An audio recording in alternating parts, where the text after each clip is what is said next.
कर रहे हैं, यात्रा करते रहें।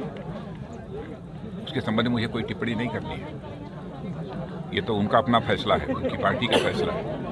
सर, इस सरकार में आप रक्षा मंत्री हैं। बीती सरकारों में जिस तरीके से सेनाओं के लिए काम किए गए, आपको क्या अनुभव हुआ कि क्या और अच्छा हो सकता था? रक्षा क्षेत्र में भी अब भारत बड़ी तेजी के साथ आत्मनिर्भर बन रहा है और हमने फैसला किया है कि जो हमारा डिफेंस का प्रोक्योरमेंट बजट है उसमें से 68% यदि खरीद होगी तो दुनिया के दूसरे देशों से बने हुए प्लेटफार्म्स, गन्स, एम्यूनिशंस और फायर आर्म्स की नहीं होगी, बल्कि भारत में और भारतवासियों के हाथों के द्वारा जो बनेंगे उन्हीं की खरीद होगी।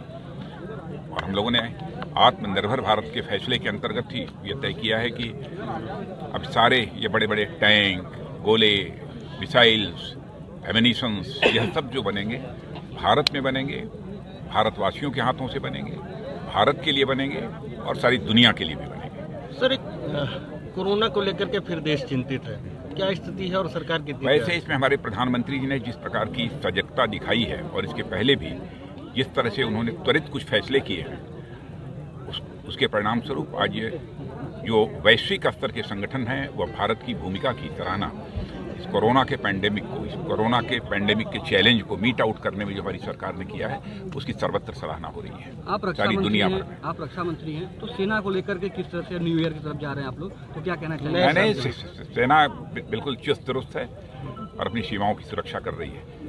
सर, एक सवाल में हमारी सेना बधाई की बात। सर, एक सवाल दोहराऊंगा मैं। नया साल आ रहा है तो भारत देशवासियों के लिए, उत्तर प्रदेश के लोगों के लिए, जनपद के लोगों के लिए और सेना के लिए किस तरह से बधाई देंगे आप? नहीं, सभी बधाई के पात्र हैं। 9 वर्ष पर तो सभी को बधाइयाँ।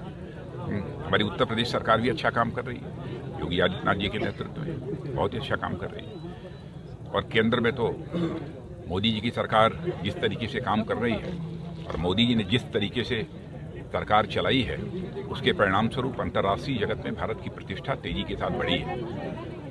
और जो भारत 2014 में दुनिया की टॉप 10 इकोनॉमीज में आता था, अर्थव्यवस्थाओं में आता था, दुनिया के टॉप 5 इकोनॉमीज में आकर खड़ा हो गया है। और मुझे तो ऐसा लगता है और विश्व के वैज्ञानिकों, अर्थशास्त्रियों का भी ये मानना है कि 2027 समाप्त होते होते भारत दुनिया की टॉप 3 जो बड़ी अर्थव्यवस्थाएं हैं उनमें आकर खड़ा हो जाएगा।